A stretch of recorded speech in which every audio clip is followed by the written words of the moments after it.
Super Proxy ASMR.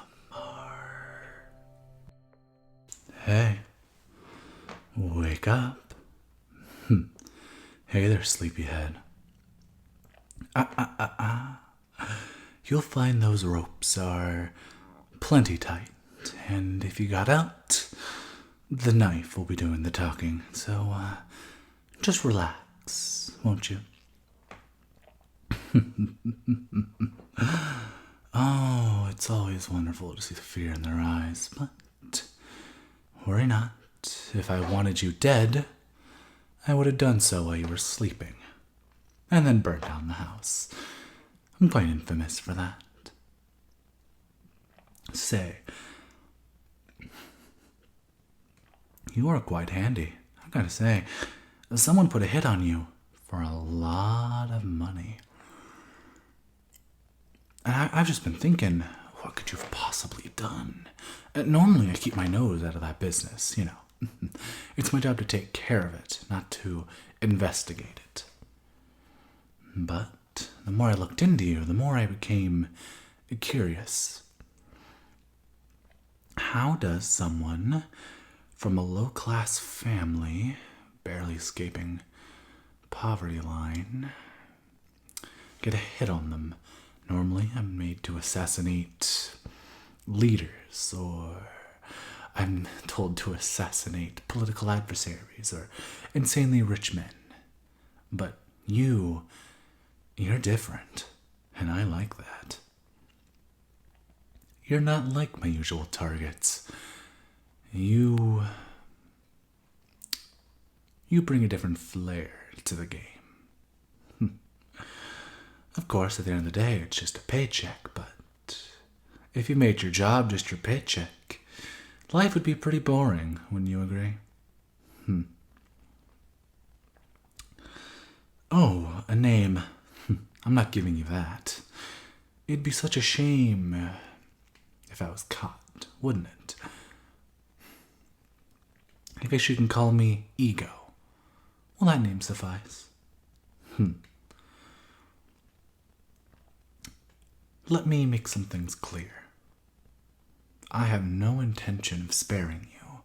However, I don't want to kill you. Not just yet. I must know what you did. Someone as regular as you having a hit on them is uncalled and extremely unprofessional in my industry. It almost feels like an insult that someone paid $10 million to kill you. But it can't be this simple. I mean, you're alone, no guards, and look at this place. It doesn't scream a single bit of class. I searched this place down and low. Nothing. Not a scrap of poison, not a bomb, not a wire. Oh, by the way, I did search you too. You'd be amazed how effective the drug I put in you is. You slept like a baby.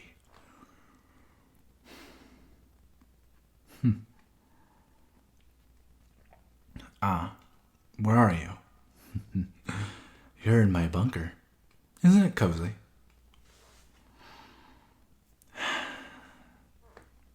Man, you are really starting to get on my nerves now. I'm starting to consider killing you, but that's not my style. I only kill the guilty, and you don't seem that guilty. Doesn't mean you're not.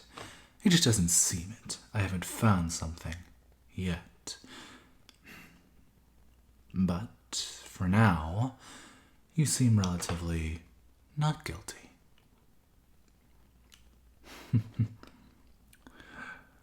Oh, I am on a time limit here. Say in roughly about 5 minutes, your house is about to go up in flames. And then they're going to expect you back to the agency in about 40 minutes. But they're never going to find you. Nope. They think you're dead right now, that the house is starting to burn. What's dying in there? Just a prop. dug up some random corpse and threw it in there. It works just as well. I mean, they won't be able to tell one burned ashes of bones to another. So, no point in worrying about that. I do have to say, though, you are very curious.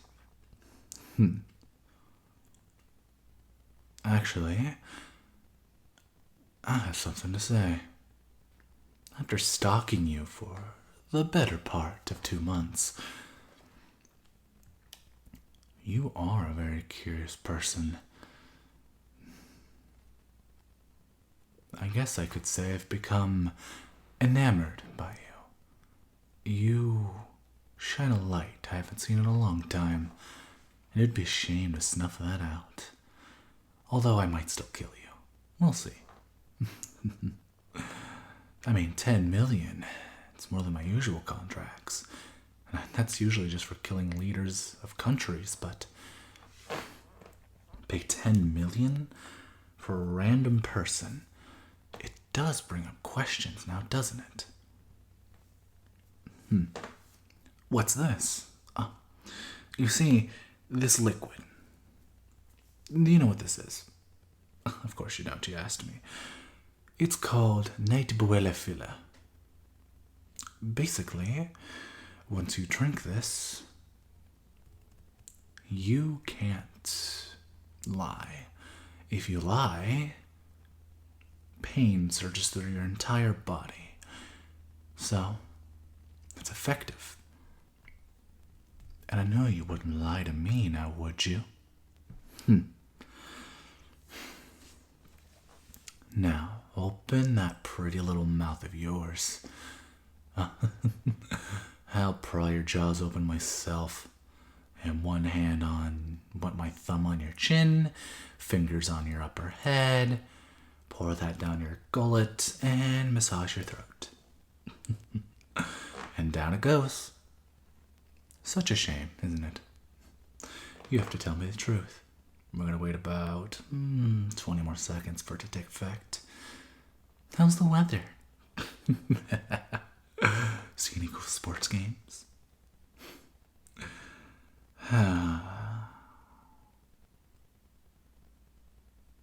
Okay, let's get started. What is your relationship with Mr. Peterson? Unknown. You don't know Mr. Peterson. Okay. What were you doing last Friday? Walking around. The mall, you say? Lines up. Now, do you find me hot? You look taken aback by that question. No, not necessary information. I wanted to feel my ego.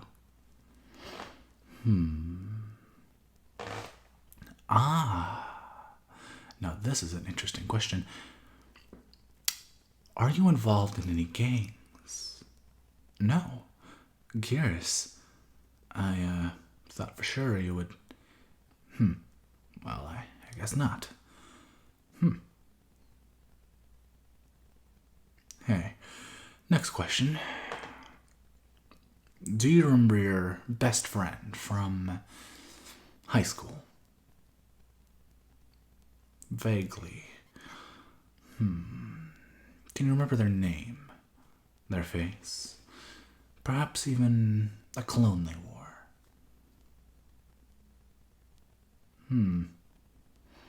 You really don't remember them, do you? Wow. Now this is funny. Oh. I suppose it's my turn to talk, isn't it? Fine, I'll answer some questions. A few years ago, when me and you were in high school, I really did enjoy that time. However, I failed. Do you remember that car explosion off 72nd? supposedly, Jerry, Stuart, and poor Xavier all met their timely deaths in fire. People couldn't make heads or tails of the bodies. Couldn't even tell which one was which. Well, during my high school years, I became rather proficient at thievery and sneaking around, and I was approached with a deal. Actually, my master at the time, he said he would train me to become an excellent assassin, but I had to leave everything behind. Meaning, I needed to die. Well, my identity, anyway. So, sadly, my two friends weren't spared this, but it needed to look like an accident. So, I poked a hole in the fuel canister, and I lit up a cigarette. Happy I dropped the habit now, but back then I was a pretty avid smoker. I flicked it right onto the gasoline. And when I did that, my friend, my master, pulled me out before I could be caught engulfed in the flames. And much like I did with your body, he used a dummy. And with the DNA of the other two, they just figured my body was too charred beyond repair. They didn't suspect a thing. Where's my master now? He's dead. I killed him. Well, you see, he took the hit first. And when I saw it was your name on that ballot, I couldn't let that happen. So, like you did for me, I extended a hand. And then I pushed him into a meat grinder. The screams of agony, oh, like music to my ears. I'll never let anyone hurt you, darling. I wanted you back then, but I had my duties to fulfill. But now, nothing's holding me back, and I'll kill anyone who gets in my way. Do you understand? You're mine, no one else's. And I'll kill anybody that comes near you. Not that they'll know you're alive. Your family's already grieving, crying, begging to God. Why? But you're right here with me.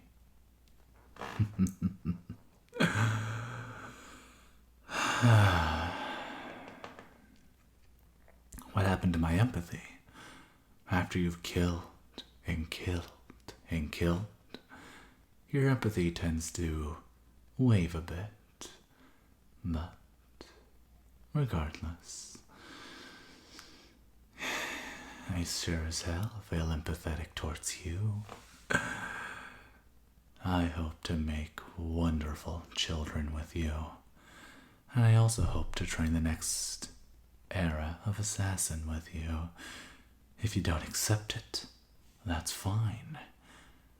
But I'll keep you fed. I'll keep you well. And no one has to know you're down here. You can be mine forever.